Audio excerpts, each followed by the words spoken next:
A música alta e a risada forçada de seus netos eram um zumbido doloroso nos ouvidos de seu Ramiro. Sentado em um canto do salão de festas, ele observava a celebração de suas bodas de ouro, que deveria ser um momento de alegria, mas que se transformara em um palco para sua própria humilhação. Seus 3 netos, Lucas, Fernanda e Gabriel, o tratavam como uma peça de museu empoeirada, um estorvo em sua festa moderna e cheia de gente importante. Foi quando Lucas, o mais velho, ergueu uma taça e com um sorriso debochado disse em voz alta: "Um brinde ao vovô Ramiro, que nos ensinou que o maior tesouro da vida é, bem, ele ainda não descobriu qual é." As risadas que se seguiram foram como facas. Mal sabiam eles que no velho guarda-roupa de sua casa simples, uma caixa de madeira, trancada há 40 anos, guardava um segredo. Um segredo que não apenas provava que o avô simples que eles desprezavam era um herói, mas que continha um poder capaz de silenciar para sempre a arrogância e a zombaria de todos eles. Se você acredita que a verdadeira honra não envelhece e que os maiores tesouros não são feitos de ouro, inscreva-se agora no nosso canal, deixe sua curtida e comente de qual cidade você nos assiste. Aqui você sempre encontrará as melhores e mais emocionantes histórias que provam que por trás de um avô silencioso pode haver um gigante adormecido. A ideia da festa de 50 anos de casamento havia partido dos netos, e Ramiro, em sua infinita bondade, acreditou que era um gesto de amor. Sua esposa, Clara, havia partido há 2 anos, e a data, que antes seria de celebração, agora era um marco de saudade. "Vamos fazer uma grande festa para o senhor, vovô, para homenagear sua história com a vovó", disse Fernanda ao telefone, com uma doçura que agora Ramiro percebia ser completamente falsa. Ele chegou ao salão de festas, um lugar caro e impessoal, vestindo seu melhor terno, o mesmo que usou no casamento de seu único filho décadas atrás. Estava limpo, passado, mas visivelmente antigo. Imediatamente sentiu-se deslocado. Seus netos e seus amigos vestiam roupas de grife, falavam sobre viagens internacionais, investimentos na bolsa e tecnologias que ele mal compreendia. Lucas, um advogado em ascensão, o cumprimentou com um abraço rápido e um olhar que media seu terno de cima a baixo. "Vovô, que bom que veio. Fique à vontade aí no seu cantinho, ok? Estamos um pouco ocupados com os convidados." O cantinho era uma mesa pequena, isolada, perto da porta da cozinha. Fernanda, uma influenciadora digital com milhares de seguidores, veio em seguida. Ela tirou uma selfie rápida com ele, fazendo um bico e um sinal de paz. "Com o meu velhinho preferido, praise bodas de ouro de amor de neto", ela disse, mais para o celular do que para ele. "Vovô, não repare na bagunça, tá? A gente se fala depois." E sumiu no meio da multidão, sem sequer perguntar se ele queria um copo d'água. Gabriel, o mais novo, um estudante universitário que se achava um gênio das finanças, foi o mais direto.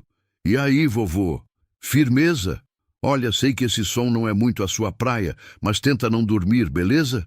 Ia pegar mal pra gente." Ramiro apenas assentiu, um sorriso triste no rosto. Ele se sentou em sua mesa isolada e observou.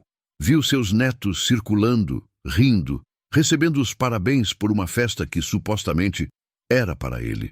Ele era um figurante em sua própria homenagem. A humilhação continuou em pequenos gestos. Quando um garçom lhe ofereceu um canapé de salmão, Lucas interveio. Não, traz um salgadinho mais simples para ele. Coxinha, talvez. Ele não está acostumado com essas coisas." Quando uma amiga de Fernanda tentou puxar conversa com ele, perguntando sobre sua vida, a neta rapidamente a puxou pelo braço. "Deixa o vovô quieto, amiga. As histórias dele são longas. Você vai se cansar." Cada palavra, cada gesto era uma pequena facada em seu coração. Ele que havia criado o filho deles com tanto sacrifício após a morte prematura de sua primeira esposa. Ele que havia trabalhado de sol a sol como marceneiro, um ofício que aprendera com seu pai, para garantir que nada lhes faltasse. Ele que lhes ensinou sobre honra, caráter e dignidade. E agora era tratado como um velho senil e sem valor. O ponto alto da humilhação, no entanto, foi o brinde. Lucas subiu a um pequeno palco, pegou o microfone e pediu a atenção de todos. Pessoal, 1 minuto da atenção de vocês, ele disse, a voz amplificada pelo sistema de som. Como todos sabem, estamos aqui hoje para celebrar as bodas de ouro dos meus avós, Ramiro e a saudosa vovó Clara. 50 anos. É muito tempo, né? A plateia aplaudiu. E eu queria fazer um brinde especial ao meu avô. Um homem simples, de poucas palavras. Um homem que nos ensinou lições valiosas. Ele fez uma pausa dramática, olhando diretamente para Ramiro com um sorriso zombeteiro. Ele nos ensinou que o maior tesouro da vida é... Bem, ele ainda não descobriu qual é, mas continua procurando, disse Lucas, e a risada de seus amigos mais próximos ecoou pelo salão. Ele passou a vida inteira em sua oficina, trabalhando com madeira, e o maior tesouro que acumulou foi uma coleção de ferramentas velhas. Mais risadas. Ramiro sentiu o rosto queimar. Ele olhou para a mesa onde seus netos estavam. Fernanda filmava tudo com o celular, rindo. Gabriel batia na mesa, achando a piada genial. Então, um brinde ao vovô Ramiro, continuou Lucas. Que ele viva muitos anos para continuar nos inspirando com sua simplicidade e que um dia, quem sabe, ele encontre seu tesouro. Talvez esteja escondido debaixo de um monte de serragem.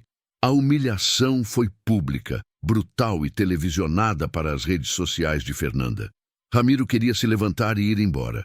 Queria gritar, dizer que eles não sabiam nada sobre ele, sobre sua vida, sobre os verdadeiros tesouros que ele guardava.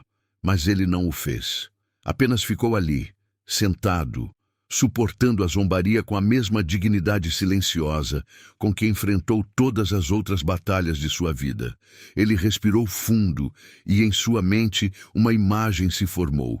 A imagem de uma caixa de madeira escura guardada no fundo de seu guarda-roupa. Uma caixa que ele não abria há 40 anos. Uma caixa que continha a prova de quem ele realmente era. Naquele momento, ele tomou uma decisão. A festa não terminaria com a sua humilhação. Terminaria com a verdade. E a verdade, ele sabia, seria mais chocante e mais devastadora para seus netos do que qualquer zombaria que eles pudessem inventar. A hora de abrir a caixa havia chegado. As risadas diminuíram, mas o eco da humilhação permaneceu no ar, denso e sufocante. Ramiro sentia os olhares de pena e curiosidade dos outros convidados, e aquilo era quase pior que a zombaria de seus netos. Ele se tornou o velhinho coitado, o alvo da piada da noite. Com uma calma que ninguém entendeu, ele se levantou. Seus movimentos eram lentos, mas não havia fraqueza neles. Havia uma resolução de aço. Ele caminhou em direção à saída, passando pela mesa de seus netos. Eles pararam de rir quando o viram se aproximar. Já vai, vovô. A festa mal começou, disse Gabriel com um tom de falsa preocupação. Tenho algo importante para fazer, respondeu Ramiro, a voz baixa, mas firme. Ele não olhou para eles. Olhou para um ponto além, como se já estivesse em outro lugar, em outra missão. Algo mais importante que sua própria festa, ironizou Fernanda, ainda segurando o celular. Ramiro parou por um instante. Sim, algo que eu deveria ter feito há muito tempo. Ele não deu mais explicações. Apenas continuou seu caminho e saiu do salão de festas, deixando para trás um rastro de curiosidade e um leve desconforto que começou a corroer a arrogância de seus netos.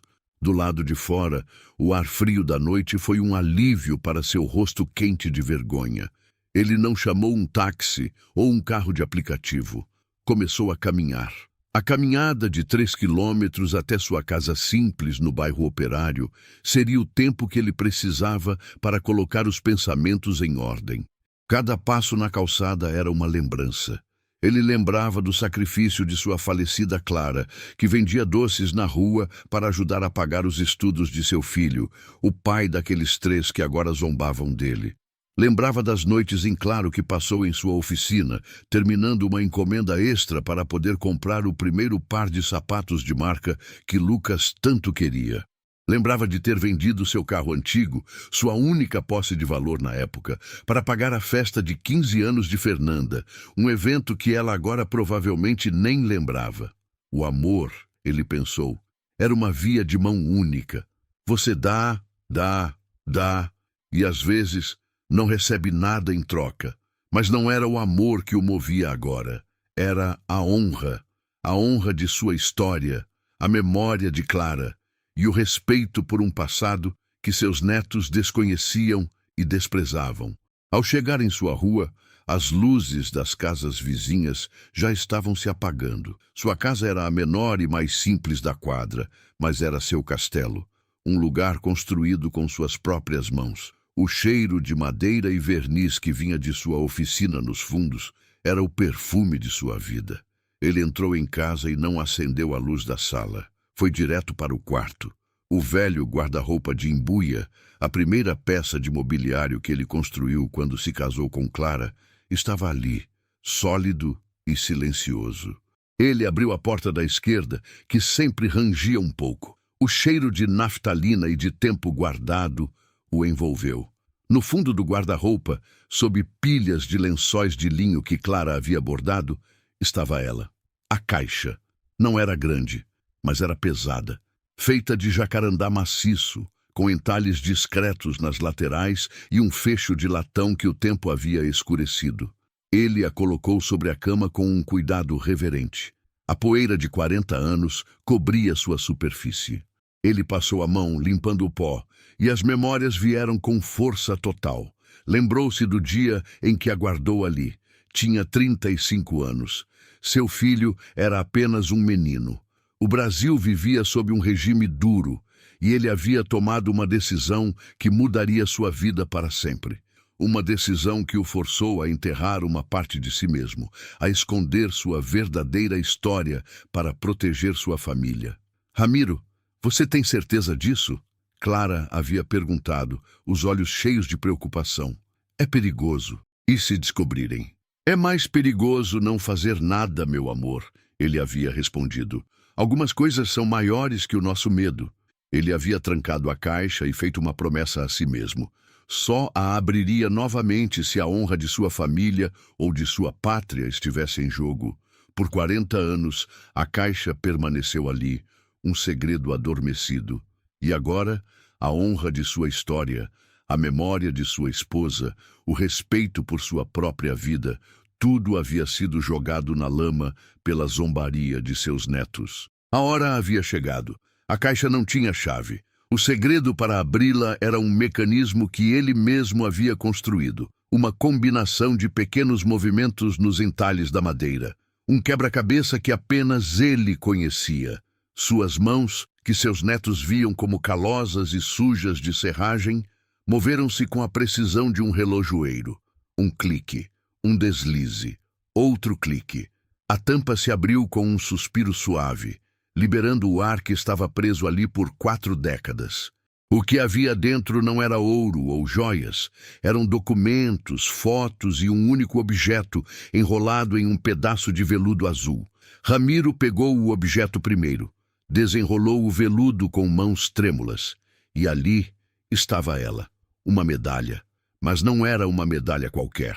Era a Cruz de Combate de primeira classe, a mais alta condecoração militar brasileira por bravura em ação. Ao lado dela, a medalha de sangue, concedida aos feridos em combate. Ele pegou a medalha da Cruz de Combate. O metal frio em sua mão quente parecia vivo. Ele se lembrou do dia em que a recebeu, em uma cerimônia secreta. Lembrou-se do fogo, dos gritos, do cheiro de pólvora. Lembrou-se dos amigos que perdeu. Lembrou-se do ato de bravura que lhe rendeu aquela honra. Um ato que ele nunca contou a ninguém, nem mesmo a seu filho. Ele não era apenas um marceneiro.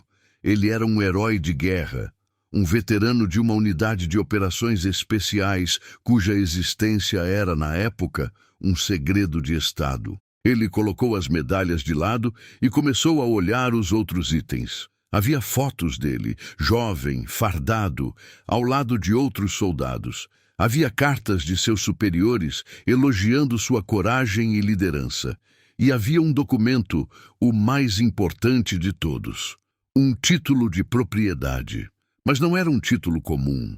Era um título de concessão de terras, assinado pelo próprio presidente da época, em gratidão por seus serviços à nação. Uma vasta área de terra em uma região remota na costa, que na época não valia quase nada. Uma aposentadoria simbólica. Ramiro sorriu. Seus netos, que viviam obcecados por investimentos e pelo mercado imobiliário, não faziam ideia de que aquela terra inútil que seu avô ganhara há 40 anos era hoje um dos locais mais cobiçados do litoral. Uma área de expansão turística avaliada em dezenas de milhões de reais. Ele tinha as medalhas que provavam sua honra. E tinha o documento que provava seu poder. Com uma calma que contrastava com a tempestade em seu coração, ele colocou tudo de volta na caixa, exceto as 2 medalhas. Ele as colocou no bolso do paletó, fechou a caixa, guardou-a de volta no guarda-roupa e saiu de casa. Ele não voltou para a festa. Caminhou até um telefone público na esquina. Ele nunca quis ter um celular. E discou um número que não usava há 20 anos, mas que nunca havia esquecido. A chamada demorou a ser atendida. Do outro lado, uma voz sonolenta e irritada atendeu. Alô? Quem fala a essa hora? General Torres? Perguntou Ramiro. Houve um silêncio do outro lado da linha. A voz mudou, tornando-se alerta, afiada. Quem pergunta? É o sargento Ramiro, meu general, da Operação Sombra. O silêncio do outro lado foi ainda mais longo. Ramiro podia quase ouvir as engrenagens da memória do velho general girando. Ramiro? A voz veio, incrédula. É você mesmo, meu filho. Pensei que estivesse morto. Estou bem vivo, general, e preciso de um favor em nome dos velhos tempos. A conversa com o general Torres foi curta, mas carregada de um peso histórico. Ramiro não precisou dar muitos detalhes. A menção à Operação Sombra foi o suficiente. Era um código, uma irmandade forjada no fogo, e seus laços eram mais fortes que o tempo. O que você precisa, sargento? Perguntou o general, a voz agora firme e pronta para a ação. Preciso de uma confirmação, meu general. Uma confirmação oficial sobre umas terras que me foram concedidas. E preciso de uma pequena demonstração de força. Nada ilegal. Apenas um lembrete de que algumas histórias não devem ser esquecidas. Considere feito. Onde você está? Manda o meu motorista te buscar agora. Não precisa, general. Eu vou até o senhor. Amanhã, às 9. Ramiro desligou o telefone e sentiu um alívio que não sentia há anos. Ele não estava mais sozinho. A família que ele havia escolhido, a Irmandade do Campo de Batalha, estava com ele. Enquanto isso, no salão de festas, a saída abrupta de Ramiro havia deixado um clima estranho. Lucas, Fernanda e Gabriel tentaram manter as aparências, mas a ausência do homenageado era notada por todos. Onde está seu avô, Lucas? Ele parecia chateado, perguntou um colega de trabalho de seu pai. Ah, o vovô é assim mesmo, um pouco antissocial. Deve ter ido dormir, desconversou Lucas, mas a desculpa soou vazia. A festa, que deveria ser o palco de sua popularidade, terminou mais cedo, com um gosto amargo de fracasso. No dia seguinte, os 3 netos se encontraram para um café. A euforia da noite anterior havia se transformado em uma irritação mútua. Aquele velho estragou tudo, reclamou Fernanda, editando a foto com o avô para cortar a parte em que ele parecia triste. Tive que apagar o vídeo do brinde. Os comentários estavam começando a ficar negativos. Gente me chamando de neta sem coração. Ele fez de propósito para chamar a atenção, disse Gabriel. É típico da geração dele. Se fazem de vítimas para conseguir o que querem. E o que ele quer? Nossa pena? Retrucou Lucas. Ele não tem nada. Vive daquela aposentadoria miserável e do aluguel daquela oficina caindo aos pedaços. A gente fez uma festa caríssima para ele e ele ainda sai fazendo drama. A conversa deles foi interrompida por uma ligação no celular de Lucas. Era de um de seus clientes mais importantes, um empresário do setor imobiliário. Dr. Lucas, bom dia. Preciso de uma informação urgente, disse o cliente. Estou ouvindo um boato forte no mercado sobre uma grande área no litoral, na região da Costa Verde, que vai ser liberada para um mega empreendimento turístico. Um resort de luxo. Você sabe alguma coisa sobre isso? Quem são os donos da terra? Lucas gelou. A Costa Verde. A região que seu avô mencionava vagamente como o lugar onde o vento faz a curva. Não tenho essa informação, Dr. Arnaldo, mas posso investigar para o senhor, gaguejou Lucas. Investigue rápido, meu caro. Quem chegar primeiro nesse negócio vai fazer uma fortuna. Estamos falando de centenas de milhões. Lucas desligou o telefone, o coração batendo forte. Ele olhou para os irmãos. Acho que temos um problema muito grande. Enquanto isso, Ramiro chegava à casa do General Torres. Era uma mansão imponente em um bairro nobre, mas sem a ostentação da festa de seus netos. Havia uma sobriedade militar em tudo. O general, um homem de 80 anos, mas com uma postura que faria um jovem se envergonhar, o recebeu com um abraço de urso. Ramiro, meu Deus, você não envelheceu nada, seu desgraçado. Ele disse com a camaradagem rude dos velhos soldados. O senhor também não, meu general. Continua feio como sempre, brincou Ramiro, sentindo-se em casa pela primeira vez em muito tempo. Eles passaram a primeira hora relembrando os velhos tempos, falando dos amigos que se foram, das batalhas que venceram. Então, Ramiro colocou a pasta com os documentos sobre a mesa. É sobre isso que eu vim falar, general. Torres examinou o título de concessão de terras. Seus olhos se arregalaram. Ramiro, você tem ideia do que é isso? Eu me lembro desse dia. Foi uma gratificação pessoal do presidente. Uma terra que ninguém queria, como recompensa por uma missão que ninguém deveria saber que existiu. Eu nunca fui atrás, general. Depois da operação, eu só queria paz. Queria construir uma família, trabalhar com minhas mãos. Enterrei essa parte da minha vida, pois você enterrou um tesouro, meu amigo, disse Torres pegando o telefone. Ele ligou para um contato no governo. A conversa foi curta e cheia de códigos. Ao desligar, ele olhou para Ramiro. Está confirmado. A área é sua. E o boato que meus contatos espalharam ontem à noite já está funcionando. O mercado imobiliário está em polvorosa. Em uma semana, essa sua terra inútil será o metro quadrado mais caro do país. Ramiro assentiu. E meus netos? Ah, sim, a segunda parte do plano. O general sorriu. Um sorriso que faria um inimigo tremer. Seus netos. Vamos dar a eles uma pequena lição sobre respeito e história. Naquela tarde, Lucas, o neto advogado, recebeu um e-mail. Era uma notificação oficial de um dos maiores escritórios de advocacia do país, representando um consórcio de veteranos de guerra. O e-mail informava que o consórcio estava processando a prefeitura para reaver a posse de um terreno histórico que havia sido negligenciado. O terreno em questão era a propriedade onde ficava a oficina de seu avô. Isso é ridículo, disse Lucas para os irmãos. Um bando de velhos querendo tomar o único bem da nossa família.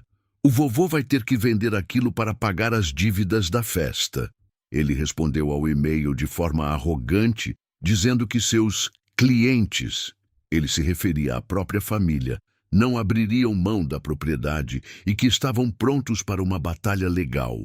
A resposta do escritório de advocacia veio em menos de 5 minutos.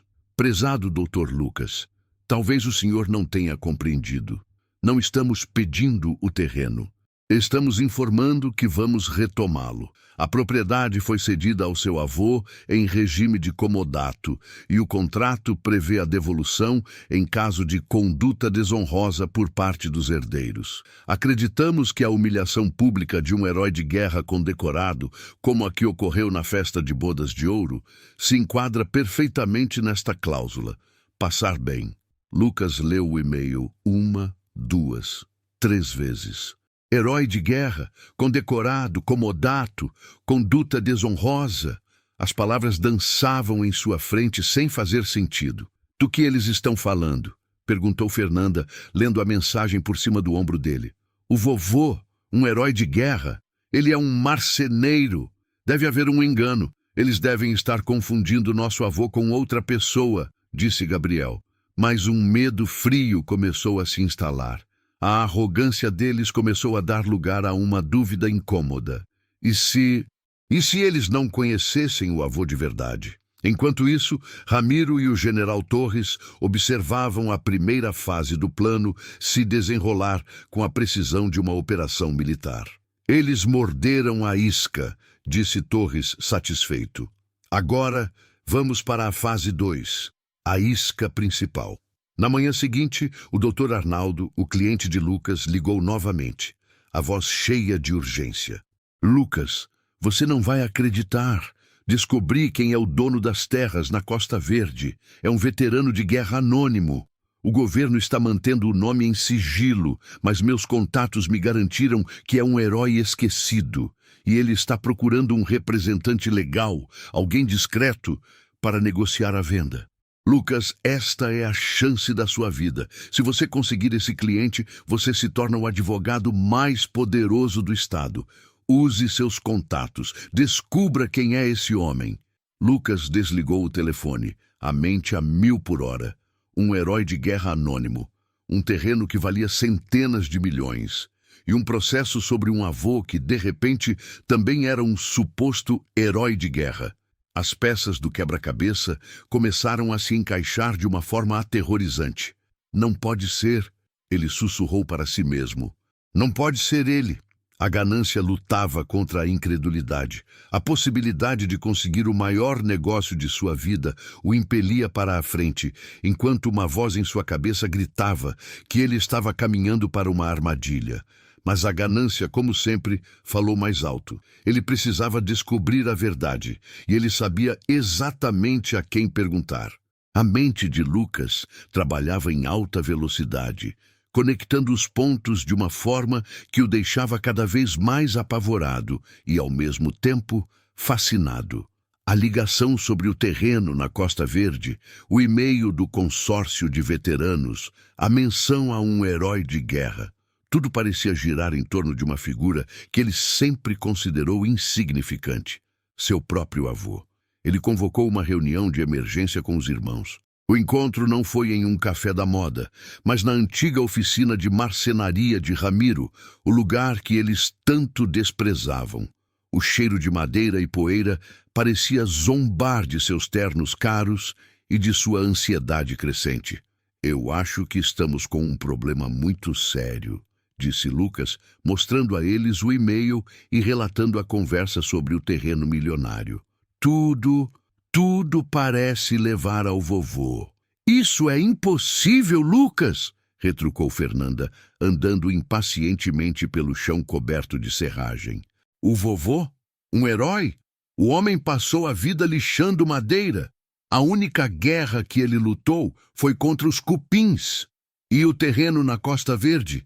Ele nunca teve dinheiro para comprar um lote na praia, quanto mais uma área que vale milhões, acrescentou Gabriel, chutando um pedaço de madeira.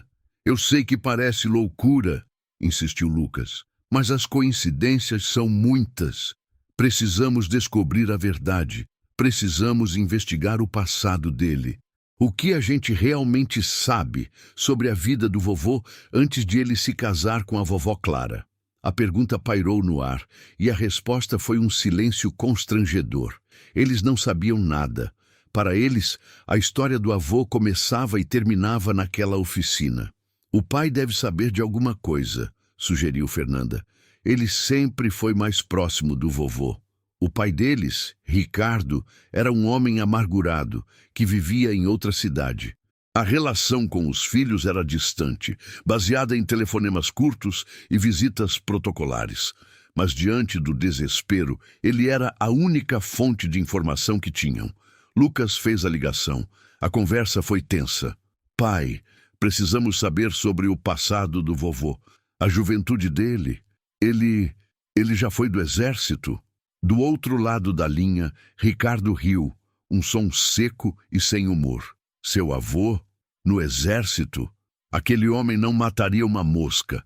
Passou a vida enfurnado nessa oficina. Por quê? Estão pensando em internar o velho e precisam de um histórico? A frieza do pai chocou até mesmo Lucas.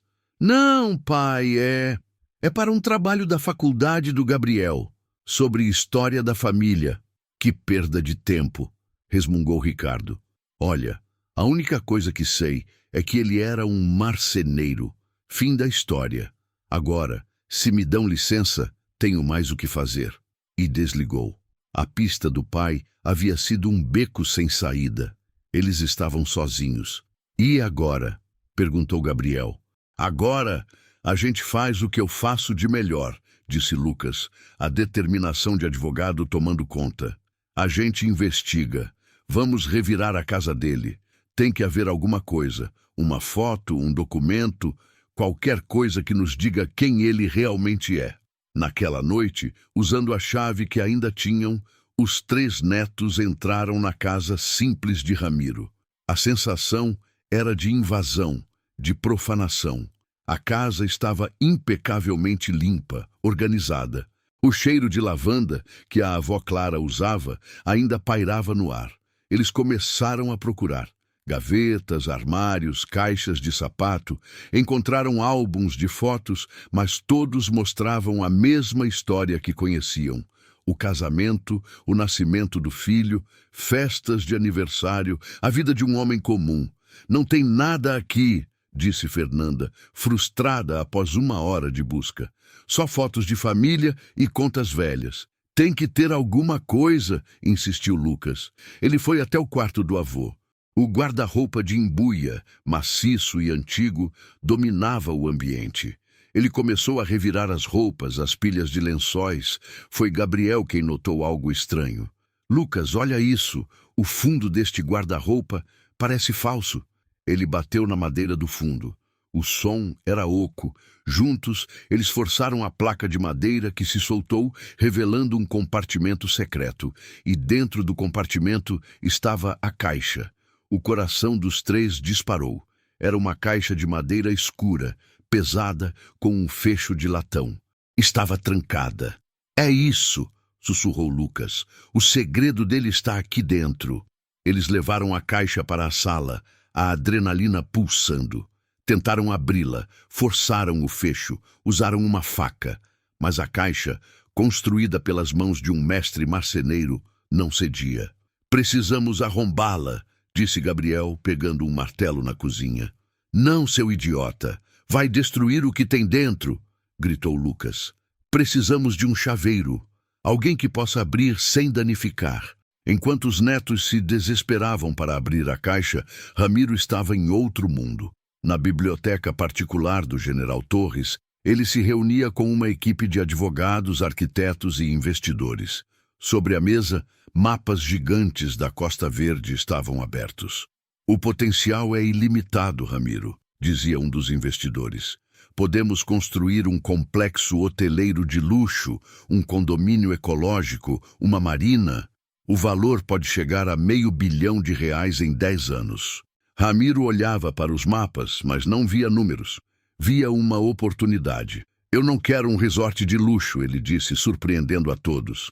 Não? Perguntou o general. Não, eu quero construir algo diferente. Um lugar para os meus irmãos, para os veteranos. A sala ficou em silêncio.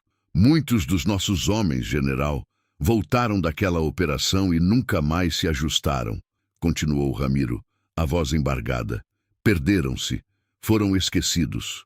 Vivem com pensões miseráveis, com as feridas da guerra na alma. Eu quero construir um lugar para eles, um centro de acolhimento com tratamento médico, terapia, oficinas de trabalho, um lugar onde eles possam encontrar paz e dignidade, um lugar para curar as feridas que ninguém vê. O general Torres olhou para o velho sargento e seus olhos se encheram de lágrimas. Ramiro, você é o maior de todos nós. Eu só estou pagando uma dívida, meu general. Aos homens que lutaram ao meu lado, a decisão estava tomada. O tesouro não seria usado para luxo, mas para honra. De volta à casa de Ramiro, os netos finalmente conseguiram que um chaveiro, subornado com uma boa quantia, abrisse a caixa. A expectativa era tão grande que eles mal conseguiam respirar. Quando a tampa se abriu, eles se debruçaram para ver o tesouro. E a decepção foi brutal. "É isso?", disse Fernanda com nojo. "Papéis velhos, umas fotos mofadas." "E o que é isso?", perguntou Gabriel, pegando o objeto enrolado no veludo azul. Ele o desenrolou e olhou para a medalha sem entender. "Parece uma condecoração barata." Lucas, no entanto, pegou os documentos. Seus olhos de advogado percorreram as linhas, e lentamente seu rosto começou a ficar pálido. Ele leu sobre a Operação Sombra, sobre a concessão de terras, sobre as cartas de recomendação assinadas por generais e ministros. "Lucas, o que foi?", perguntou Fernanda. Ele não respondeu. Apenas pegou o celular e, com as mãos trêmulas, pesquisou no Google. "Cruz de Combate de Primeira Classe." O que ele leu na tela do celular fez seu mundo desabar. A mais alta condecoração militar, concedida por bravura excepcional em combate, equivalente à Medalha de Honra Americana, reservada para heróis lendários. Ele olhou para a medalha na mão de Gabriel, depois para os documentos e finalmente para a foto de seu avô, jovem e fardado. "Meu Deus!", ele sussurrou. "É tudo verdade." "Verdade o quê?", insistiu Fernanda. "O vovô, ele não é um marceneiro", disse Lucas, a voz falhando. "Ele é um dos maiores heróis de guerra da história deste país. E nós o humilhamos, publicamente." Naquele instante, o celular de Fernanda apitou. Era uma notificação de uma rede social. Um portal de notícias de celebridades havia publicado uma nota. A manchete dizia: "Exclusivo, descobrimos a identidade do misterioso dono do projeto bilionário na Costa Verde. Fontes confirmam que se trata de Ramiro de Almeida, um herói de guerra condecorado que viveu no anonimato por 40 anos." A matéria era acompanhada por uma foto recente de Ramiro saindo da casa do general Torres. Os três netos se olharam, o horror estampado em seus rostos. A festa, o brinde, a zombaria, tudo veio à tona. Eles não haviam apenas humilhado um avô simples, haviam desonrado um herói nacional, e o mundo inteiro estava prestes a descobrir. O impacto da notícia foi como uma onda de choque que paralisou os três netos. Eles ficaram ali, na sala da casa simples do avô, cercados pelos destroços de sua própria ignorância. A caixa aberta sobre a mesa era uma acusação silenciosa. As medalhas, que antes pareciam bijuterias, agora brilhavam com um peso insuportável.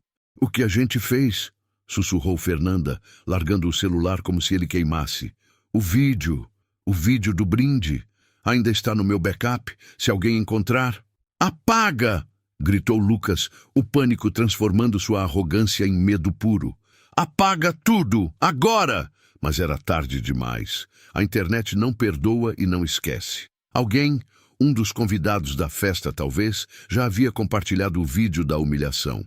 Em questão de minutos, a história começou a se espalhar, agora com um novo e terrível contexto. O vídeo do neto engraçado zombando do avô simples se transformou no vídeo de netos ingratos humilhando um herói de guerra. O celular de Fernanda começou a vibrar sem parar. Notificações de ódio, comentários venenosos, lixo, vergonha da nação, como ousam tratar um herói assim? Seus milhares de seguidores começaram a despencar.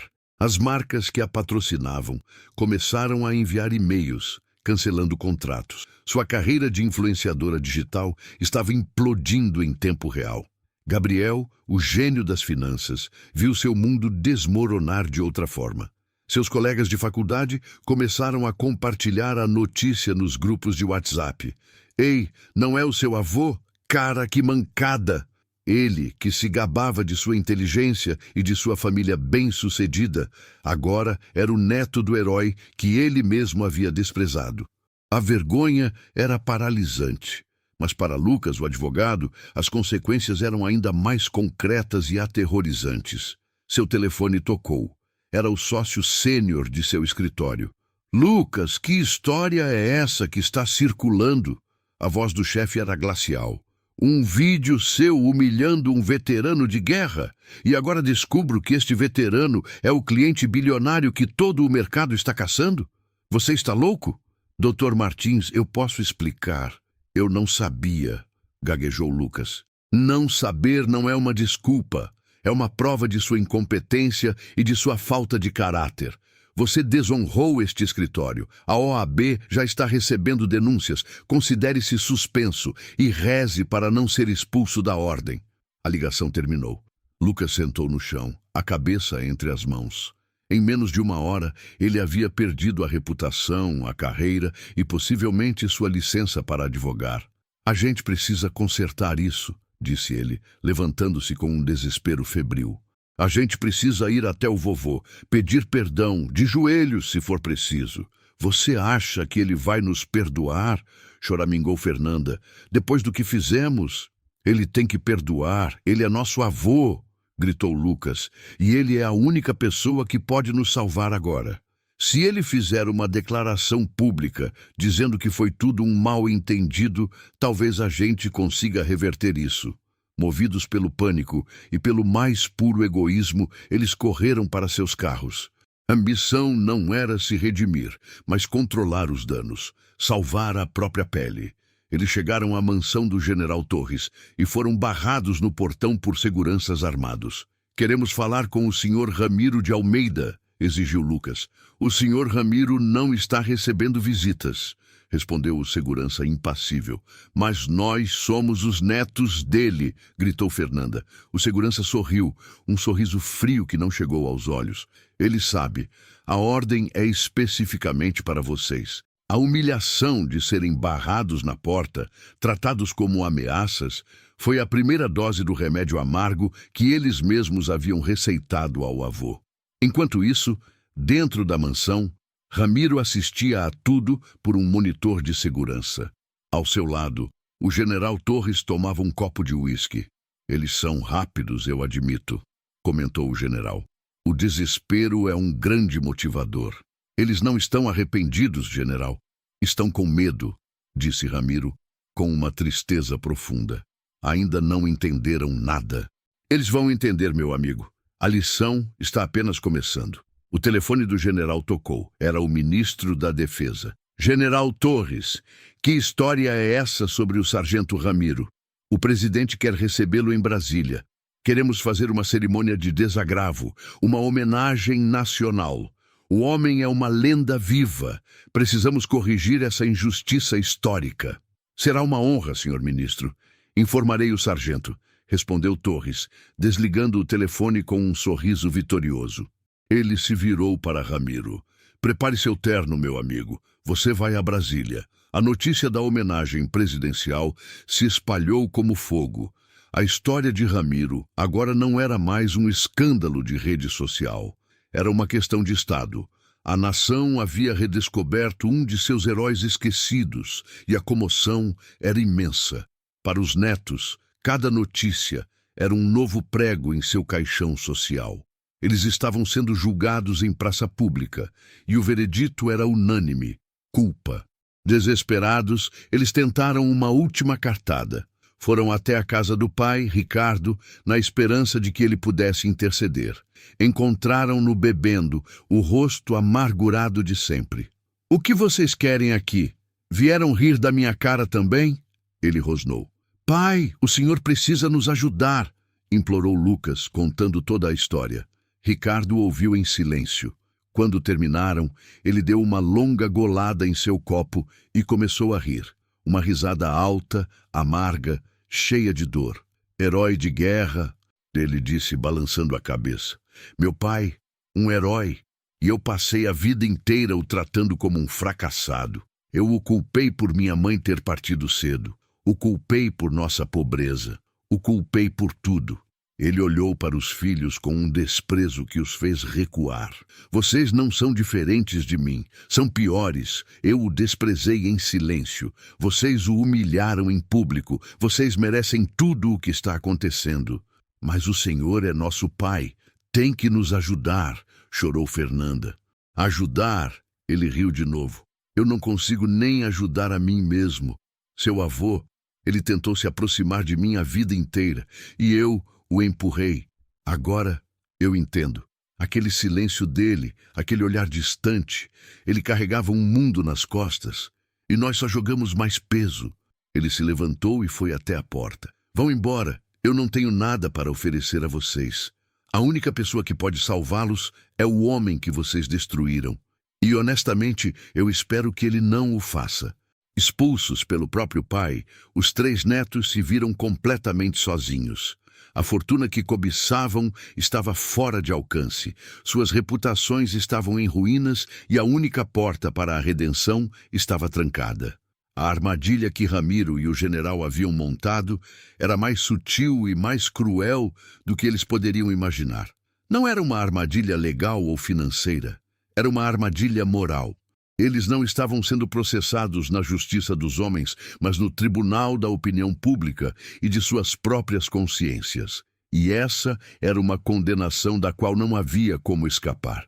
A única esperança deles, a ironia, era dolorosa.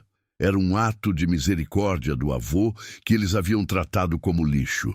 E naquele momento, eles começaram a entender, da pior maneira possível, o verdadeiro significado da palavra poder. A viagem de Ramiro a Brasília foi um evento nacional. Ele não foi em um avião de carreira, mas em uma aeronave da Força Aérea Brasileira, enviada especialmente pelo presidente. O general Torres o acompanhou, orgulhoso como um pai. Ao desembarcar, foi recebido com honras militares, uma guarda de honra e a presença de toda a cúpula das Forças Armadas. A cerimônia no Palácio do Planalto foi transmitida ao vivo por todas as emissoras. Ramiro, vestindo um terno novo e elegante, mas com a mesma postura humilde de sempre, recebeu do presidente a Ordem Nacional do Mérito, a mais alta honraria civil do país, em um ato de desagravo público. O Brasil cometeu uma injustiça ao esquecer um de seus maiores heróis, disse o presidente em seu discurso. Hoje, não estamos apenas corrigindo um erro histórico, estamos reafirmando os valores que realmente importam: honra, sacrifício e amor à pátria. O sargento Ramiro de Almeida é o símbolo vivo desses valores. Quando foi a vez de Ramiro falar, ele se aproximou do microfone e a nação prendeu a respiração. Todos esperavam um discurso sobre guerra, sobre bravura. Mas Ramiro, como sempre, surpreendeu a todos. Agradeço ao senhor presidente e a todos os presentes por esta honra. Ele começou, a voz calma e firme. Mas os verdadeiros heróis não são aqueles que lutam em guerras distantes. Os verdadeiros heróis são as pessoas comuns que lutam as batalhas do dia a dia. São as mães que trabalham sem parar para criar seus filhos. São os pais que se sacrificam para dar um futuro melhor à sua família. São os professores, os médicos, os trabalhadores. Ele fez uma pausa e seus olhos pareceram encontrar a câmera. Minha maior batalha não foi em um campo de guerra. Foi em casa. Foi tentar ensinar aos meus o valor do caráter. E a maior medalha que um homem pode receber não é de metal. É o respeito e o amor de sua família. O discurso foi curto, simples e devastadoramente poderoso. Ele não mencionou os netos, não falou da humilhação, mas todos entenderam a mensagem. Ele havia transformado sua dor pessoal em uma lição universal. Enquanto a nação aplaudia seu herói redescoberto, Lucas, Fernanda e Gabriel assistiam a tudo pela televisão, cada um em seu próprio inferno particular. Lucas estava em seu apartamento, agora vazio. Havia vendido a maioria dos móveis para pagar as contas. Ele via o avô na tela, o homem que ele havia chamado de velho simples, sendo homenageado pelo presidente, e sentia o peso de sua própria estupidez esmagá-lo.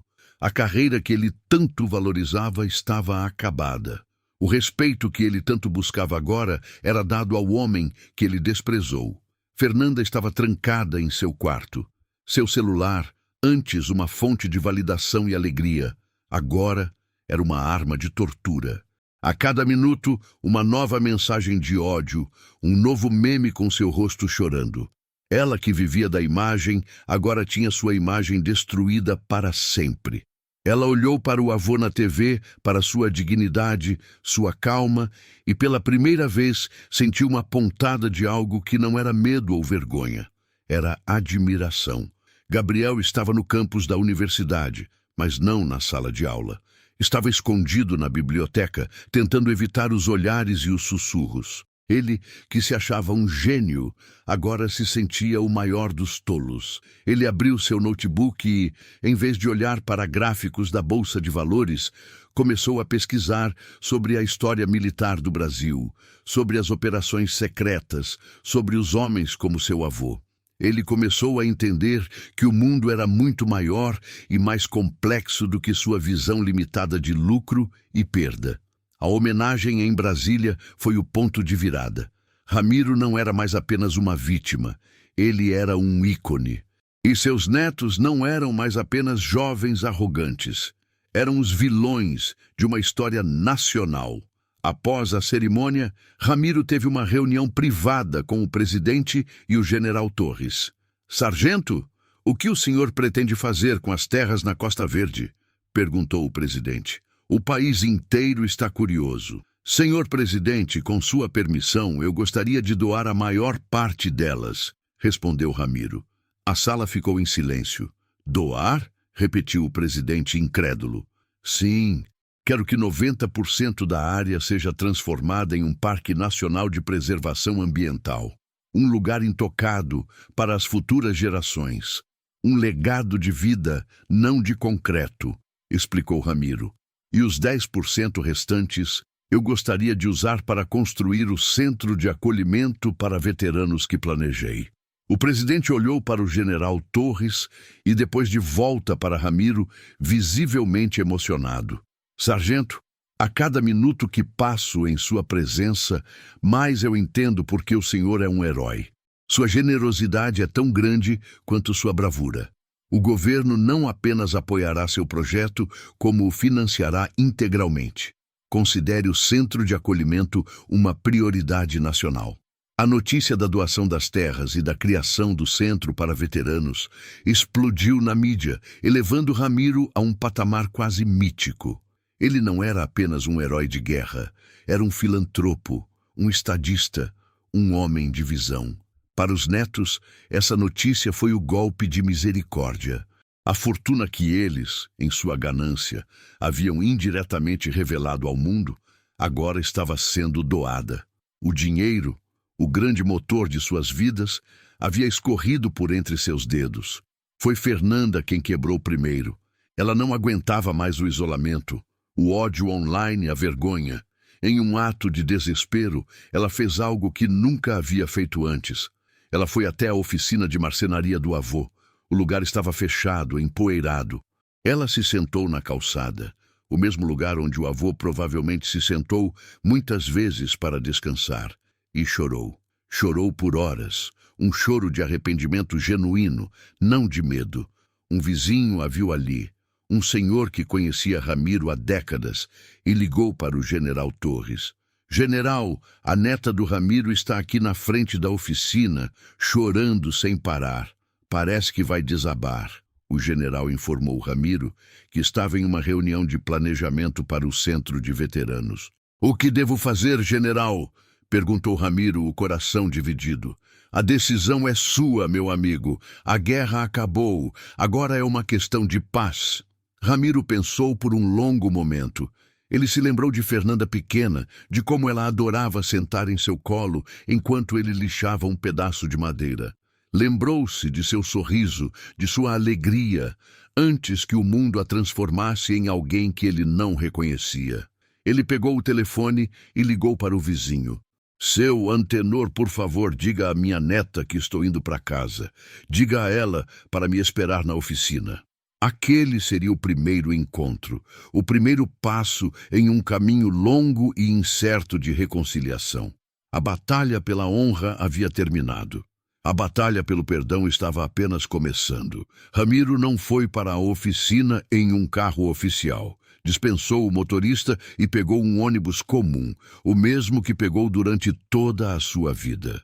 Ele precisava daquele tempo, daquele trajeto familiar, para se preparar para o encontro mais difícil de sua vida.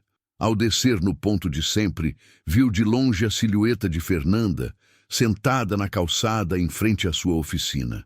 Ela parecia pequena, frágil, despida de toda a armadura de arrogância que costumava usar. Ele se aproximou em silêncio. O som de seus passos na calçada fez com que ela levantasse a cabeça. Os olhos dela estavam inchados e vermelhos, o rosto manchado pelas lágrimas.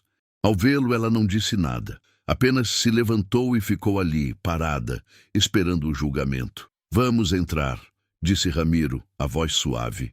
Ele pegou uma chave antiga do bolso e abriu o cadeado da oficina. O cheiro de cedro, verniz e poeira os envolveu. Para Ramiro, era o cheiro de casa. Para Fernanda, era o cheiro de um mundo que ela nunca se deu ao trabalho de conhecer. As ferramentas estavam penduradas na parede, organizadas com uma precisão quase cirúrgica. Pedaços de madeira de diferentes tipos e tons estavam empilhados em um canto. No centro, um banco de marceneiro com as marcas de décadas de trabalho parecia um altar. Eu sinto muito, vovô." Ela finalmente conseguiu dizer, a voz um sussurro quebrado. "Não há palavras para descrever a vergonha que eu sinto." Ramiro não respondeu imediatamente. Ele caminhou até o banco de marceneiro, passou a mão pela superfície lisa e gasta. "Sua avó adorava o cheiro deste lugar", ele disse, mais para si mesmo do que para ela. Ela dizia que era o cheiro de honestidade. Ele se virou e a encarou. "Por que você veio, Fernanda?" "Eu não sei", ela admitiu, as lágrimas voltando a escorrer. Eu não aguentava mais. O ódio, a vergonha. Eu perdi tudo. Meus patrocinadores, meus seguidores, meus amigos. Eu olhei no espelho hoje de manhã e não reconheci a pessoa que vi. Era um monstro. E o que você espera de mim? Que eu te perdoe e tudo volte a ser como antes?" perguntou Ramiro, a voz ainda calma, mas com um tom de aço. "Não", ela disse rapidamente. "Eu não mereço perdão. Eu sei disso. Eu precisava dizer que eu sinto muito. E eu precisava entender. Por que o senhor nunca nos contou sobre a guerra, as medalhas, as terras? Por que nos deixou crescer pensando que o senhor era apenas um marceneiro?" A pergunta, embora vinda do desespero, era genuína. E Ramiro sabia que devia a ela, e a si mesmo, uma resposta. Ele a convidou a se sentar em um banquinho de madeira. Ele se sentou em outro, de frente para ela. "Quando eu voltei da guerra, Fernanda, eu não era um herói. Eu era um homem quebrado." Ele começou, a voz baixa. "Eu vi coisas que um ser humano não deveria ver. Fiz coisas que me assombram até hoje. A guerra não é gloriosa. É suja, é feia, e ela te rouba um pedaço da alma. Eu não queria que essa escuridão tocasse vocês. Eu não queria que meu filho e depois meus netos crescessem à sombra de um herói de guerra. Eu queria que vocês tivessem uma vida normal. Queria que me conhecessem como Ramiro, o homem que trabalhava com madeira, que contava histórias, que amava sua avó mais que tudo. Eu escolhi o silêncio para proteger vocês. Ele olhou para as próprias mãos, calejadas e fortes. E a marcenaria não era apenas um trabalho, era minha terapia. Cada peça que eu construía, cada pedaço de madeira que eu lixava, era uma forma de colocar ordem no caos que havia dentro de mim. Era uma forma de criar algo belo a partir da dor. Fernanda ouvia em silêncio, absorvendo cada palavra. Pela primeira vez, ela não estava pensando em si mesma. Estava vendo o avô, o homem de verdade, por trás da caricatura que ela mesma havia criado. Mas nós zombamos disso, ela disse, a voz embargada. Nós transformamos sua terapia, sua cura, em motivo de piada. Vocês não sabiam, ele disse, sem um pingo de acusação na voz. Vocês viam o mundo através de uma lente diferente. A lente do dinheiro, do status, da imagem. E eu falhei em lhes ensinar a usar outra lente. Não, vovô, o senhor não falhou. Ela o corrigiu. O senhor tentou. Eu me lembro. Lembro de quando eu era pequena e o senhor tentou me ensinar a fazer um pequeno pássaro de madeira. Eu não tive paciência. Joguei o pedaço de madeira no chão e disse que era chato. Eu queria um brinquedo novo, um que viesse numa caixa brilhante. A memória, há muito esquecida, veio com uma clareza dolorosa. Eu me lembro desse dia, disse Ramiro com um sorriso triste. Você queria uma boneca que falava. E o senhor vendeu um relógio antigo que era do seu pai para comprar a boneca para mim. Ela completou, a voz se quebrando em um soluço. E eu brinquei com ela por uma semana e depois a esqueci num canto. O peso de décadas de egoísmo e ingratidão caiu sobre ela. Não foi apenas a festa. Foi uma vida inteira de desprezo sutil, de desvalorização, de não enxergar o sacrifício e o amor que estavam bem na sua frente. Vovô, eu posso consertar isso? Ela perguntou, o desespero de uma criança perdida em sua voz. Existe alguma forma de voltar atrás? Ramiro se levantou e caminhou até uma prateleira coberta por um pano. Ele puxou o pano, revelando uma fileira de pequenos pássaros de madeira, cada um entalhado com uma perfeição impressionante. Sua avó adorava esses pássaros, ele disse. Eu fiz um para ela em cada aniversário de casamento. São 50 pássaros, um para cada ano. Ele pegou um dos pássaros, o menor e mais simples de todos. Este foi o primeiro. Eu ainda estava aprendendo. Ele o colocou na mão de Fernanda. A madeira era lisa, aquecida pelo tempo. Você não pode voltar atrás, minha neta. Ninguém pode. O passado não se apaga, ele disse a voz suave, mas firme. Mas você pode começar a construir um futuro diferente.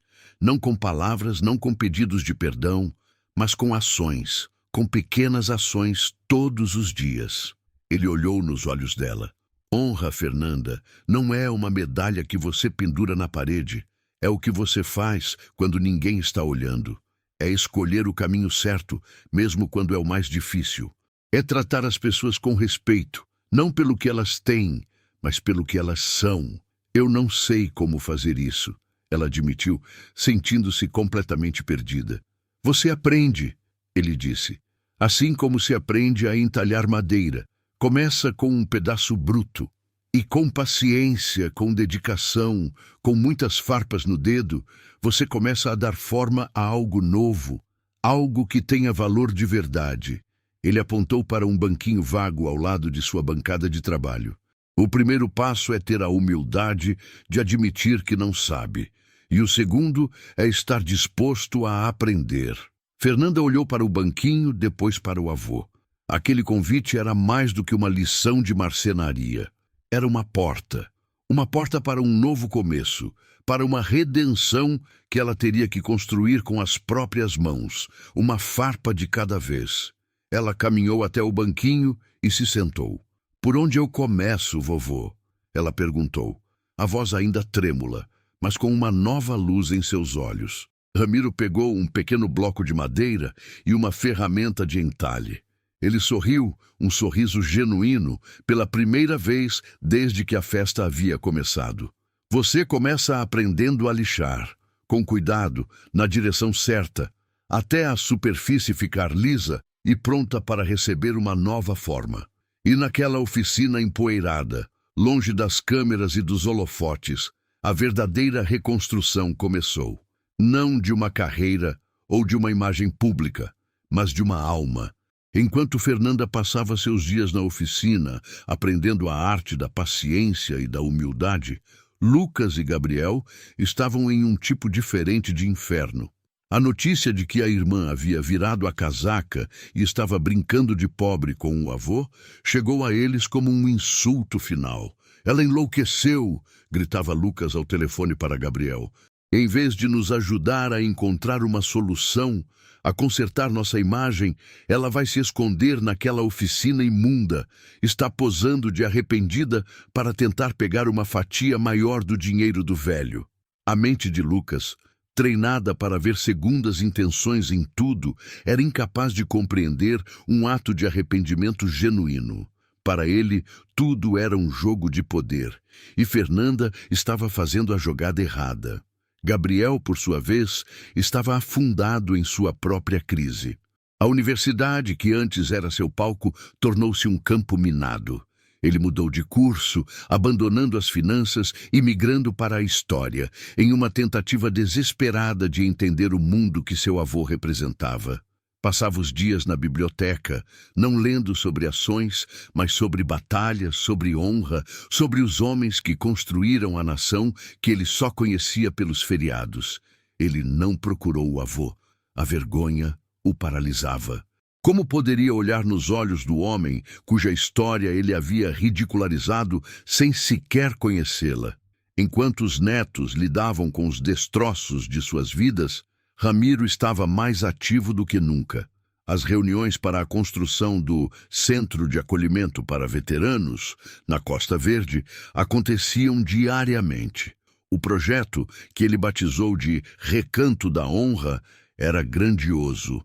Não seriam apenas dormitórios, mas um complexo com oficinas de terapia ocupacional, incluindo uma enorme marcenaria, atendimento psicológico, programas de reintegração ao mercado de trabalho e um museu para preservar a memória dos heróis esquecidos do país.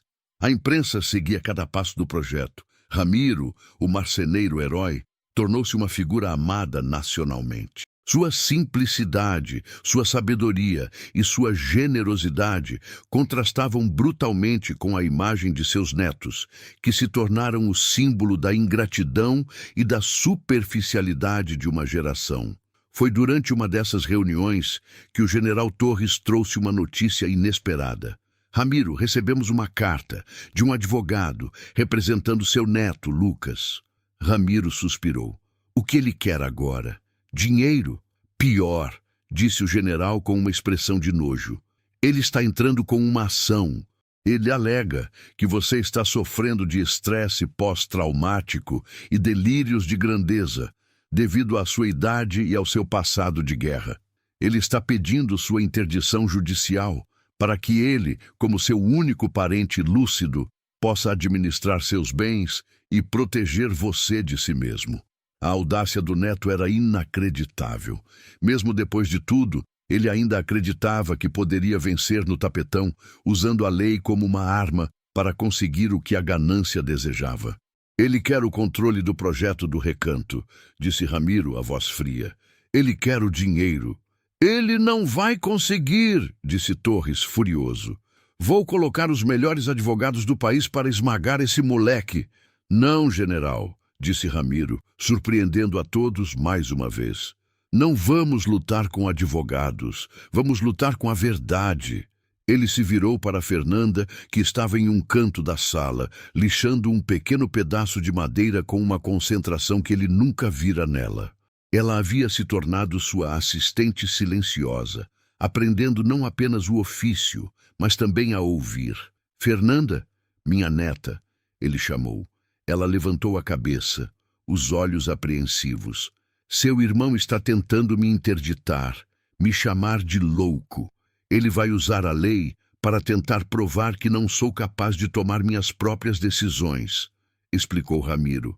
"E ele vai usar a festa, o brinde, tudo o que vocês fizeram, como prova do meu comportamento errático." Fernanda ficou pálida. A arma que eles usaram para humilhá-lo agora seria usada para destruí-lo legalmente. O que vamos fazer, vovô? Ela perguntou, a voz trêmula. Nós não vamos fazer nada, ele respondeu. Você vai. A sala ficou em silêncio. Eu? Ela sussurrou. Sim, você estava lá. Você participou da humilhação. Você filmou. E agora você é a única que pode contar a verdade. Não a minha verdade. A sua, disse Ramiro. A audiência será em 2 semanas. Você tem 2 semanas para decidir de que lado da história você realmente está. Do lado do seu irmão e da ganância ou do lado da sua consciência. Ele não a pressionou, não deu ordens, apenas lhe deu a escolha. Era o teste final, a prova de que sua transformação era real. As 2 semanas que se seguiram foram uma tortura para Fernanda. Lucas ligava para ela todos os dias, alternando entre ameaças e promessas. Fernanda, se você depor contra mim, eu te destruo. Você também participou. Eu te levo junto comigo, ele gritava. Mas se você ficar do meu lado, se disser que o vovô realmente estava confuso, que estávamos preocupados com ele, eu divido tudo com você quando ganharmos. Seremos ricos. Ela desligava o telefone e ia para a oficina. Lá, em silêncio, ela trabalhava na madeira. Ramiro não tocava no assunto. Apenas a ensinava, com a mesma paciência de sempre. Ele a ensinou a escolher a madeira certa, a sentir os veios, a usar as ferramentas não com força, mas com respeito. A madeira te diz o que ela quer ser, Fernanda. Você só precisa aprender a ouvir, ele dizia. E no silêncio da oficina, ela começou a ouvir. Não a voz da madeira, mas a sua própria. A voz de sua consciência, há muito tempo sufocada pelo barulho das redes sociais e pela busca por aprovação.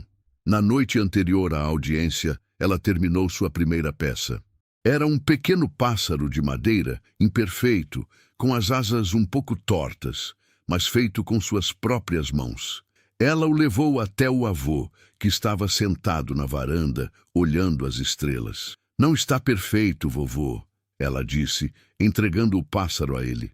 Ramiro pegou o pequeno objeto, passou os dedos pelas marcas da ferramenta, sentiu a textura da madeira lixada. Não está perfeito, ele concordou. Está honesto, tem a marca do seu esforço, da sua luta. E isso, minha neta, vale mais que toda a perfeição do mundo. Ele olhou nos olhos dela. Você já decidiu o que vai fazer amanhã? Já, ela respondeu, a voz firme pela primeira vez. Eu vou ouvir a madeira. A sala do tribunal estava cheia, mas com uma atmosfera diferente da festa. Não havia música, apenas uma tensão palpável. De um lado, Lucas, com um terno caro e um sorriso arrogante, ladeado por uma equipe de advogados de aparência impiedosa. Do outro, Ramiro, sereno, acompanhado apenas pelo general Torres. Fernanda estava sentada na primeira fileira da plateia, o pequeno pássaro de madeira apertado em sua mão. Lucas e sua equipe apresentaram o caso. Chamaram especialistas, psicólogos e psiquiatras bem pagos, que com base em vídeos editados da festa e em relatos distorcidos, pintaram um quadro de Ramiro como um idoso senil, confuso e perigoso para si mesmo. Ele está sofrendo de delírios de grandeza meritíssimo, argumentou o advogado de Lucas. Acreditando ser um herói de guerra, ele planeja doar uma fortuna que não tem condições de administrar. Nossa intenção é apenas proteger o patrimônio da família e garantir que ele receba o tratamento adequado. A argumentação era técnica, fria e convincente para quem não conhecia a verdade. O juiz, um homem experiente, ouvia tudo com uma expressão neutra. Quando chegou a vez da defesa de Ramiro, o general Torres não chamou nenhum especialista. Ele chamou apenas uma testemunha. A defesa convoca a senhora Fernanda de Almeida. Um murmúrio percorreu a sala. Lucas olhou para a irmã com um sorriso triunfante. Ele tinha certeza de que a havia coagido a ficar do seu lado. Fernanda se levantou, as pernas tremendo. Ela caminhou até o banco das testemunhas, sem olhar para o irmão. Jurou dizer a verdade. O advogado de Lucas começou o interrogatório, tratando-a como uma aliada. Senhorita Fernanda, você estava na festa de bodas de seu avô, correto? Sim, eu estava. E você presenciou o comportamento errático de seu avô naquela noite? Eu presenciei o comportamento do meu avô, sim, ela respondeu, a voz ganhando força. E você poderia descrever para o tribunal como ele estava? Confuso? Desorientado? Fernanda fez uma longa pausa. Ela olhou para o avô, que a encarava com um olhar de confiança tranquila. Depois, olhou para o irmão e viu apenas a ganância e o medo em seus olhos. Não, ela disse, a voz clara e ressoando pelo tribunal. Meu avô não estava confuso. Ele estava sendo humilhado. O sorriso de Lucas desapareceu. O advogado dele tentou intervir, mas era tarde demais. Humilhado por quem, senhorita? Perguntou o general Torres, assumindo o interrogatório. Por mim e pelos meus irmãos, ela confessou, olhando diretamente para o juiz. Nós o tratamos como um objeto, como um velho inútil. Nós zombamos dele, de sua vida, de seu trabalho. E o vídeo que meu irmão usou como prova de sua senilidade, fui eu que filmei. E ele foi editado para tirar de contexto a crueldade do brinde que meu irmão Lucas fez. A sala explodiu em murmúrios. O juiz bateu o martelo, pedindo silêncio. Isso é um absurdo. Ela está mentindo, está sendo coagida, gritou Lucas, levantando-se. Sentado, doutor Lucas, ou eu o removerei da sala, ordenou o juiz. O general Torres continuou. Senhorita Fernanda, por que você está dizendo isso agora? Por que trair seu irmão? Eu não estou traindo meu irmão, ela respondeu, as lágrimas agora escorrendo por seu rosto. Estou tentando salvar o que resta da minha honra. E estou tentando honrar o meu avô.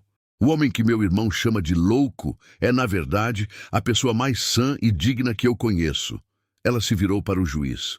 Meritíssimo, meu irmão não está preocupado com a saúde do nosso avô.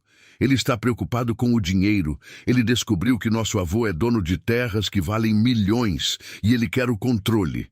Esta ação não é sobre cuidado, é sobre ganância. É uma tentativa de roubo, usando a lei como arma. Ela então contou tudo, sobre a caixa, as medalhas, a descoberta da verdade. Sobre como eles tentaram se reaproximar por interesse, sobre as ameaças que Lucas fez a ela. Quando terminou, o silêncio no tribunal era absoluto.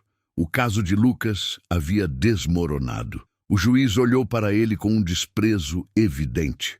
Doutor Lucas, o senhor tem algo a dizer em sua defesa? Lucas estava pálido, derrotado. Ele olhou para a irmã, para o avô, e não havia mais arrogância, apenas o vazio da derrota. Mas antes que ele pudesse falar, a porta do tribunal se abriu. E quem entrou foi Gabriel, o irmão mais novo. Ele caminhava com uma hesitação, mas com uma determinação no olhar. Em suas mãos, ele carregava um livro antigo. Meritíssimo, com sua licença, eu também gostaria de depor, ele disse. O juiz intrigado permitiu. Gabriel não foi para o banco das testemunhas. Ele parou no meio do tribunal. Eu também participei da humilhação do meu avô. E eu também me envergonho disso, ele começou. Nas últimas semanas, eu passei todo o meu tempo na biblioteca, tentando entender a história que nós ignoramos. E eu descobri coisas. Ele abriu o livro. Era um diário de guerra, escrito por um dos companheiros de Ramiro, publicado anos depois. Eu encontrei este livro, e nele há um capítulo inteiro dedicado ao sargento marceneiro. Um homem que, sozinho, sob fogo inimigo, salvou seu pelotão inteiro de uma emboscada, carregando 3 homens feridos nas costas por 5 quilômetros de selva. Um homem que recusou promoções para poder voltar para casa e cuidar de seu filho pequeno. Um homem que todos chamavam de lenda. Ele olhou para o avô, os olhos cheios de lágrimas e admiração. Meu avô não tem delírios de grandeza, meritíssimo. A grandeza dele é que é delirante para mentes pequenas como as nossas. Ele então se virou para Lucas. E você, meu irmão? Você queria processar a prefeitura para tomar a oficina dele. Eu investiguei isso também. Aquele terreno não foi cedido ao vovô. Foi comprado. Com o dinheiro da venda da primeira medalha que ele recebeu, ele vendeu uma medalha de bravura para comprar um lugar para trabalhar e nos sustentar. A revelação final foi como um soco no estômago de Lucas. A base de toda a sua ação legal era uma mentira. Gabriel fechou o livro. Eu não vim aqui para pedir perdão. Eu vim para testemunhar a verdade. E a verdade é que meu avô é um herói. E nós somos os vilões desta história. E o juiz bateu o martelo com força. Este tribunal já ouviu o suficiente. A ação de interdição é não apenas negada, mas considerada litigância de má-fé. Envio o caso do Dr. Lucas de Almeida para o Conselho de Ética da OAB para investigação imediata por fraude processual e coação de testemunha. Caso encerrado. Lucas desabou na cadeira, o rosto entre as mãos. Sua carreira, sua reputação, sua vida, tudo acabado. Ramiro se levantou e caminhou até seus 2 netos. Ele não foi até Lucas. Foi até Fernanda e Gabriel. Ele não disse nada, apenas abriu os braços, e os 3 se abraçaram ali, no meio do tribunal, chorando. Eram lágrimas de dor, de arrependimento, mas também de um frágil e recém-descoberto recomeço. A justiça havia sido feita, e a família, ou o que restava dela, tinha agora a chance de ser reconstruída, não sobre mentiras e ganância, mas sobre a verdade dolorosa e a madeira honesta do perdão. A saída do tribunal foi o oposto da chegada. Ramiro saiu amparado por seus 2 netos, Fernanda e Gabriel, não como um idoso frágil, mas como um patriarca que havia resgatado parte de sua família. As câmeras e os repórteres o cercaram, mas desta vez as perguntas não eram sobre o escândalo, mas sobre a reconciliação. Senhor Ramiro, o que o futuro reserva para sua família? Perguntou um jornalista. Ramiro olhou para Fernanda e Gabriel, que o apertaram com mais força. O futuro se constrói um dia de cada vez. Com honestidade e trabalho duro, ele respondeu, e guiado por eles, entrou no carro que o esperava. Lucas foi deixado para trás sozinho para enfrentar a matilha de jornalistas. As perguntas para ele eram cruéis e diretas. Dr. Lucas, como se sente sendo desmascarado por seus próprios irmãos? O senhor vai perder sua licença da OAB? Ele não respondeu. Apenas caminhou de cabeça baixa, empurrando os microfones. Um homem que havia perdido tudo na busca por ter tudo. A vida de Lucas desmoronou rapidamente. A OAB suspendeu sua licença preventivamente, e o processo de cassação era quase uma certeza. Seus clientes o abandonaram. Seus amigos pararam de retornar suas ligações. Ele teve que vender o apartamento luxuoso, o carro importado, e se mudar para um pequeno kitnet alugado. Pela primeira vez na vida, ele estava verdadeiramente sozinho e sem poder. Enquanto isso, a vida de Fernanda e Gabriel tomava um rumo completamente diferente. Eles não pediram para voltar para suas vidas antigas. Pediram para trabalhar. Fernanda, que antes vivia de aparências, tornou-se a administradora do projeto Recanto da Honra. Ela trocou os saltos altos por botas de trabalho, as bolsas de grife por pranchetas de planejamento. Ela usou sua habilidade com comunicação não para promover a si mesma, mas para arrecadar fundos, para contar as histórias dos veteranos, para dar voz àqueles que a sociedade havia esquecido. Ela encontrou um propósito muito maior do que qualquer número de seguidores poderia lhe dar. Gabriel abandonou a faculdade de História. Eu já aprendi a história que importava, vovô, ele disse a Ramiro. Agora eu quero construir. Ele se matriculou em um curso técnico de marcenaria e se tornou o aprendiz mais dedicado na oficina de Ramiro. Suas mãos, que antes só conheciam teclados, aprenderam a sentir a madeira, a dar forma à matéria bruta. Ele descobriu a alegria silenciosa de criar algo belo e duradouro com o próprio esforço. O Recanto da Honra foi construído em tempo recorde, com a ajuda de voluntários de todo o país, inspirados pela história de Ramiro. Era um lugar de paz, com chalés confortáveis, oficinas, um lago e um museu impressionante. A peça central do museu era uma réplica da caixa de madeira de Ramiro, e dentro dela, cópias de seus documentos e medalhas, contando a história não apenas de sua bravura, mas de seu silêncio. No dia da inauguração, milhares de pessoas compareceram. Veteranos de todas as idades, famílias, estudantes. Ramiro, vestindo uma camisa simples de linho, subiu ao palco. Ele não fez um discurso longo. Este lugar, ele disse, a voz embargada, não é sobre guerra, é sobre paz. A paz que vem depois da batalha. A paz de ter um lugar para chamar de lar. A paz de saber que sua história não foi esquecida. Ele olhou para Fernanda e Gabriel, que estavam na primeira fileira. E é sobre família.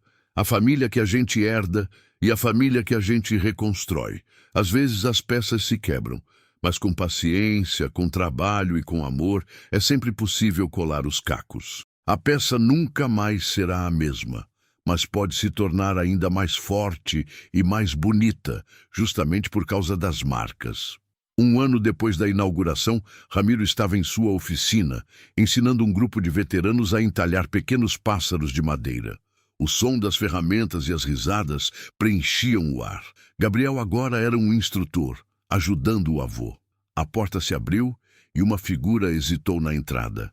Era Lucas. Ele estava mais magro, as roupas eram simples e não havia nenhum traço da antiga arrogância em seu rosto. Havia apenas um cansaço profundo e uma tristeza resignada. Vovô, ele disse, a voz baixa.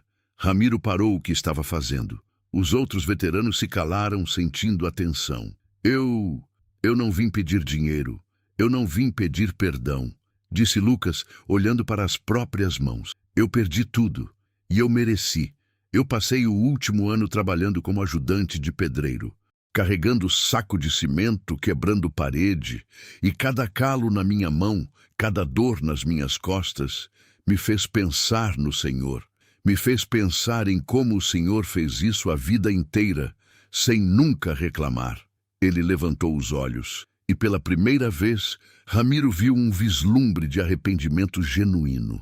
Eu não sei se um dia o Senhor vai me perdoar, e eu entendo se não perdoar. Eu só queria que o Senhor soubesse que eu entendi. Tarde demais, mas eu entendi.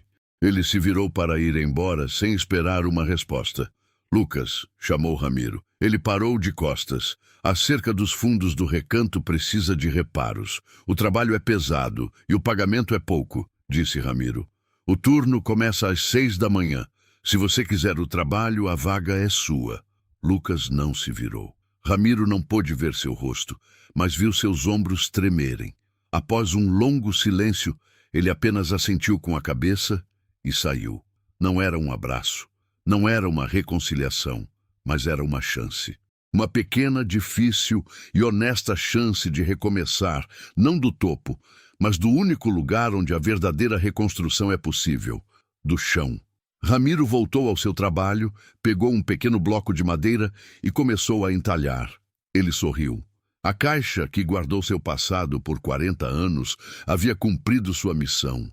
Havia revelado a verdade, restaurado a honra e, o mais importante, havia dado a seus netos a lição mais dura e mais valiosa de todas.